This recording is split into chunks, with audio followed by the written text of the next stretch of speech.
ఇవాల్టి ఎపిసోడ్ ఆరంభంలోనే శివనారాయణ మరియు పారిజాతం మధ్య సాగే కీలకమైన చర్చతో కథ మరింత ఆసక్తికరంగా మారుతుంది. శివనారాయణ తన కూతురు కౌటంబానైకై సహాయం చేయాలనే మంచి మనస్సుతో ఉండగా, పారిజాతం మాత్రం దైవ కౌటంబంపై ఉన్న పగను, కక్షను ఎలా తీర్చుకోవాలో ఆలోచిస్తుంటుంది.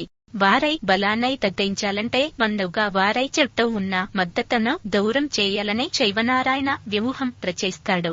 మరోవైపు ఆఫీసులో కార్తీక్, దీప మరియు సూరజ్ల మధ్య వాతావరణం కాస్త సరదాగా, మరికొంత గందరగోళంగా సాగుతుంది.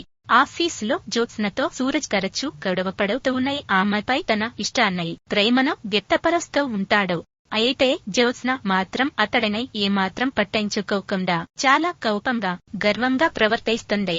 ఇంతలో పారిజాతం అత్యవసరంగా జ్యోత్స్నకు ఫోన్ చేసి ఎవరికై చెప్పకుండా వెంటనే బయటకు రావాల్సిందిగా కోరుతుంది.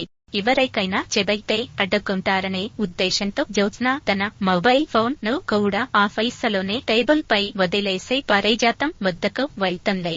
ఆఫీసులో జ్యోత్స్న అకస్మాత్తుగా కనిపించకపోవడంతో కార్తీక్, దీప మరియు ఇతర కుటుంబ సభ్యులు ఆమె కోసం వెతకడం ప్రారంభిస్తారు.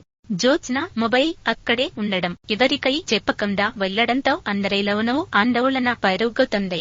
పారిజాతం మాత్రం జ్యోత్స్నను సైక్రెట్గా మాలైనై ఇంటికి తీసుకువెళ్తుంది. అక్కడ మాలైనై మరియు జ్యోత్స్న మధ్య తీవ్రమైన వాగ్వాదం చోటు చేసుకుంటుంది.